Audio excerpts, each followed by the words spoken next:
What's going on, guys? Welcome back to the channel. For today's video, we're going to be checking out the Transformers Year of the Dragon Crimsonflame. And it's really awesome to finally see this subline return after I think a 7-year break. The last time we saw anything from it was the Year of the Rooster Optimus Prime. But it is now back, and back with a bang, kind of, because this guy is based off the Transformers The Last Knight Steelbane, who unfortunately wasn't one of the best figures. To be honest, it was kind of floppy in its design, although there have been some improvements made to this guy, which definitely do make him a lot more sturdy. So the details are looking sick, and in some ways this could maybe even pass as the Red Guardian Knight from the Transformers 5 movie. The head sculpt I think is looking wicked. I mean, check out the armor which we have kind of surrounding the main mouthpiece, and the details which have been integrated into the chest piece and the shoulders are looking insane. I also really like the cybernetics which you can see there for the forearms, and the leg design too is looking pretty sweet, although I believe this is a direct carryover to what we did see previously with Steelbane. And as we spin him around here to the back, unfortunately he is a little kibble-tastic, mainly due to his size and the fact that he does transform into a dragon, although most of these pieces are on ball joints, so if they bothered you that much, I guess they could be very easily detached, and to be fair, the head is even a separate piece in the box. But one big improvement he does have in comparison to the past release would be the lack of those massive mechanized wings. He's nowhere near as top heavy, and to be fair, the figure overall definitely comes across as being a lot more sturdy. I mean, the ball joints are nowhere near as loose and floppy, although one big issue that I have with my copy would be the right hand side leg loves to pop off, which sucks, because besides that, design wise, I think he's looking incredible. This burning red ancient warrior which can transform into a dragon. What is not to love about the way this guy looks?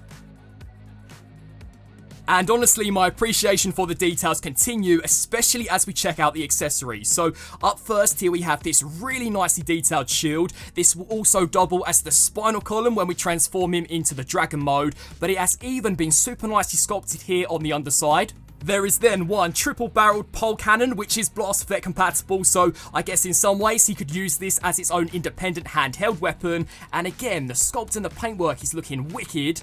Also included is this fire lance, which again has been so nicely crafted. I think when it comes to accessories, this guy has to have some of the best that we have seen in a very long time. The amount of detail that they have put into these is honestly kind of impressive for a Hasbro release. So yeah, I am very impressed with the way this one looks. But my favourite by far has to be what I think is a lantern. I mean, that's at least what it looks like.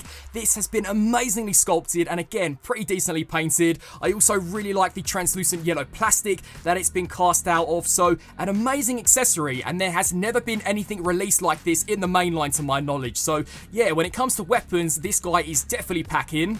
And talking of packing, there is also one blast effect included, which of course is mainly intended for the dragon mode, but still very nicely detailed, and this is a distinct sculpt. We have never seen this included with any of the other mainline Transformers. Which, speaking of, Crimsonflame is also one of the very first figures, with the exception of a HasLab, to include an actual display base. And again, this has been super nicely detailed. Not only can it help aid his robot mode, but you can also kind of convert it to help aid the dragon mode, which I thought was pretty sweet. And you know, maybe if Crimsonflame is taking some time off to celebrate the Lunar New Year, then all of the accessories, with the exception of the shield, which seamlessly integrates into his forearm, can be stored away on the main base itself, which I thought was sick. You know, that's brilliant, especially when you do decide to display this guy in its base mode. But something which I thought was straight up sick is that if you don't want to use the accessories individually, then you can combine them to form this larger staff weapon, which again I think looks brilliant. So maybe he could use this to wipe out the likes of the Decepticons, or maybe even call upon the power of the mighty Dragonstorm. Now, checking out Crimsonflame's posability, despite being based on an older 2017 mold, this guy's surprisingly pretty well articulated. So, to begin with, the head's on a ball joint. This will look up, it will look down. It can then rotate side to side, although that is a super sturdy joint. The shoulders are ball socketed, so these will move forwards and backwards, out to the side slightly. The shoulder pads too can also hinge up and down. There is a bicep cut and an indented elbow bend, which surprisingly can bend slightly past 90. The wrists can rotate, although the forearm guard kind of comes along along with it, but to be honest, it doesn't look terrible. Unfortunately, due to the way he transforms, there is no waist articulation, and I think it literally would have been impossible, because this guy basically rips himself clean in half to convert into that dragon. When it comes to the hips, these will kick forwards to that far, they will then kick back roughly to that far, they will then go out to the sides, which is decent. There is then a thigh cut, and in addition to that, an upper knee swivel, which is surprising. Now, as we spin him around here to the back, there is an asymmetrical design, so the knee which has the dragon head can bend to 90 with no problem at all, although this one which has the tail is a little more restricted. So to maximize the articulation, you are supposed to take this, kind of bring it out a little bit, and then you can bend that to 90. So the articulation is definitely there, you do just have to work around that joint. And then when it comes to the ankles, these have to be some of the most posable which I have so far seen on a mainline transformer. These can rock backwards, they can then rock forwards, they can tilt side to side, and also rotate all the way around. So articulation wise, despite being a mold which is roughly 7 years old, with the exception of not having a waist joint, this guy is most definitely packing. He's surprisingly very well articulated, but as you guys all know, to see what he is truly capable of, now let's put him through the pose test.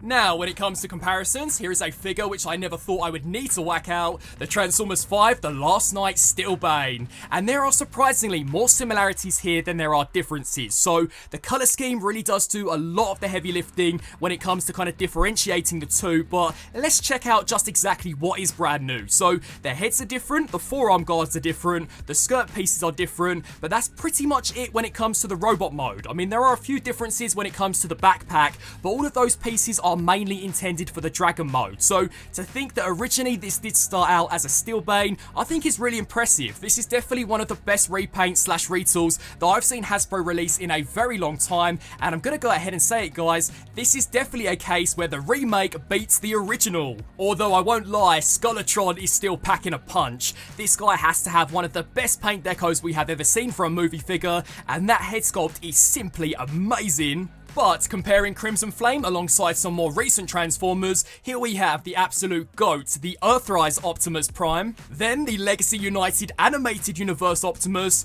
who I am starting to like even more so than the Earthrise Prime. This is an absolute belter. The Studio Series 86 Voyager Ironhide. And finally, the Animated Universe Bumblebee, who too is an absolute banger. This comparison, I'm hoping, will really give you guys a sense of scale, because Crimsonflame is more what you would expect from a traditional deluxe than as opposed to this average mini-bot size. Now, checking out Crimsonflame's transformation, unfortunately he is a little fiddly, and that's mainly just due to him transforming from a pretty sleek knight into a pretty lanky dragon. So, to begin with, you are supposed to take the elbows, and I'd say bend them roughly to 90 to start off with. Then we can take these panels, hinge them outwards, and then rotate at the wrist, so the palm is now facing upwards. Then we can take the shoulder armor and collapse this here down, do the same on the opposite side, so bend roughly to 90. You'll then want to hinge this out, rotate at the wrist, collapse this panel here down. Then what I like to do is spin down here to the ankles, utilize those ball and hinge joints to literally collapse them against the shin. I mean, that is a great range when it comes to articulation. Do the same here for this side, so hinge those upwards. You'll then want to spin around here to the side. Now, he technically is packing some fake butterfly joints, because for this next step, you are supposed to take the shoulder and kind of hinge this section here forward. So do the same here for this side, hinge that there forwards. That will then allow you to take what will become the front beast feet, hinge these here out to the sides like that, and then what you'll do is you will rotate at this hinge joint, take the backpack and detach it away from what I like to call the spinal column. Now that's complete, we can hinge this here all the way out to the side. You are then going to want to take a hold of this entire joint. Now this will literally split his ass right down the middle, and we can take this joint and bring it all the way up, so he becomes incredibly slender, and right now it does kind of look like we have literally blown him to bits. So for the next step, you are then going to want to rotate at this joint so that it pretty much sits on the back of his head. Now that's complete, what you'll then do is take this joint and also rotate this around. So right now everything should be looking exactly like this. Then what you'll do is you'll spin around here to the front, compress these back into their original positions, and then you'll take the skirt armor and slide the chest unit all the way up and over the top of the head. So right now that faceplate really and truly shouldn't be visible from the front. That will then allow enough clearance for us to slide those slots into those tabs. So snap that in there, spin around here to this side and do the same. So snap that section also into place. Then what you'll do is you'll take the front legs, you'll bring this piece here down, and now is where we are pretty much going to begin transforming the head and the tail. So you are going to want to rotate here at what was originally the knee joint. Then what you'll do is you'll take this dragon head and you will extend this here all of the way forwards exactly like that. Now, as I mentioned previously, at least on my copy, this unfortunately has a tendency to shear clean off. So if you guys know of something I can do to fix this, please let me know down in the comment section below, because besides that, I do have an absolute blast messing around with this figure. Then what you'll do is you'll take the dragon head, spin this here all the way around, and we can pretty much do the same here to the dragon tail. So rotate at what was originally that knee joint. Then what you'll do is you'll hinge this entire section out, make sure that everything is nice and neat. And something which I thought was really cool and is definitely an improvement in comparison to Steelbane is that the shield does double as the spinal column here for the dragon mode. So there are some pretty cool tabs on the underside which are going to slide into these little notches. So just place this here over the top. And bang! Here we have Crimsonflame fully transformed into the mighty dragon. Now, I actually really like the way this looks. You know, it's very serpent-like in its design to match that of a traditional dragon. And to be honest, I've always thought Steelbane was an incredibly ambitious deluxe class because it was supposed to be a streamlined ancient knight that would then transform into this crazy dragon. And nowadays, we don't even tend to see too many leader class dragon formers. So, all things considered, I don't think this actually looks terrible, and the details are really decent. I mean, check out that brand new head sculpt. That is looking sick. As I mentioned previously, the integration of the shield becoming the spinal column is a great reuse of some of the extra accessories. I mean, that mostly is looking awesome. And I also really like the sculpt work that we have for the front and the back set of legs. So yeah, they're not looking too bad. Check out the tail. Again, very serpent-like in its design, but sculpt work-wise, it's not looking too bad. And as we flip him here to the underside, to be honest, he does conceal pretty decently. I mean, there is a huge gap as you check him out here from the side, but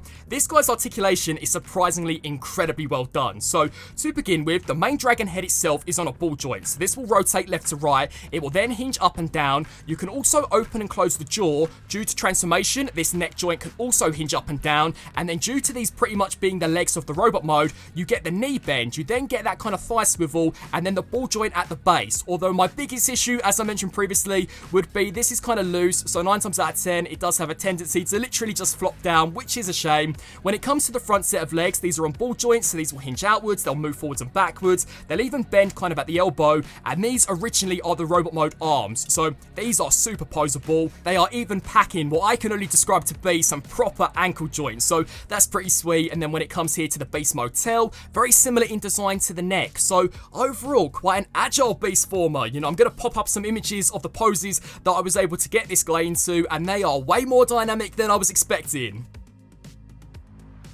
But, as I mentioned previously, the display base is multifunctional, so not only could it help aid the robot mode, but it can also help the dragon mode. So for this, on the underside is a tiny little flight stand port, and then here on the top of the display base is a tab. So you will just line that up, and then this clamp on the underside will kind of clasp over the chest piece, and check that out, it actually acts as its own flight stand, which again for display I think is wicked. And like I mentioned previously, I would love to see more of these Lunar New Year tie-ins as the years progress, because I think this is probably one of the best ones that we have seen in a very long time. Now, checking out some Dragon Mode comparisons, on the right hand side we have the Transformers 5 Steelbane. So there are a lot of differences here, even more so than what we saw in the robot mode. So to begin with, of course, because this is inspired by a more traditional Chinese dragon, it is missing the massive wings which we are used to seeing with most mainline Transformers, and due to the legs and the feet being completely retooled, this guy sits a lot lower to the ground. But considering that originally this character came from this guy, I think from a retool slash repaint perspective, it's actually really impressive. I mean, like I mentioned, I think this is one of the best reuses that we have so far seen from this mold, and definitely one of the best year of the releases that we've seen in a very long time. So you guys let me know down below, out of these two figures, which is your favourite. And because right now I can't think of any other deluxe scale dragon formers to compare this guy with, here we have just a few standard ones. So here is the Earthrise Optimus Prime. So to think that this guy is a deluxe class in comparison to a Voyager, he definitely is a mighty dragon. I mean, the engineering is really impressive, especially for something which was originally released way back in 2017. Here he is compared alongside the Studio Series 86 Ironhide. And to kind of round things off, the Netflix Earthrise Bumblebee. So again, a deluxe compared alongside a deluxe. This definitely is a very impressive dragon.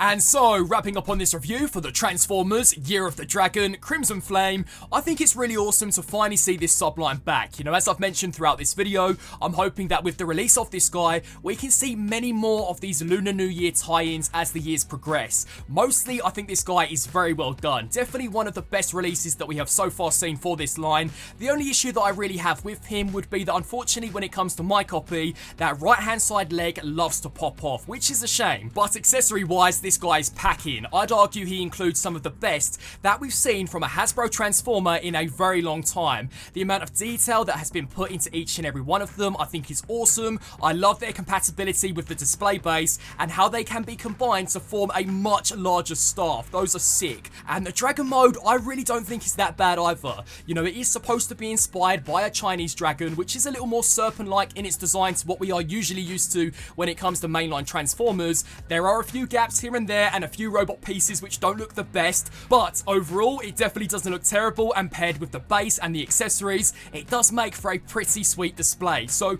I would love to get your thoughts on Crimsonflame down in the comment section below. What do you guys think? I want to thank you all so much for watching, and until my next review, transform and roll out!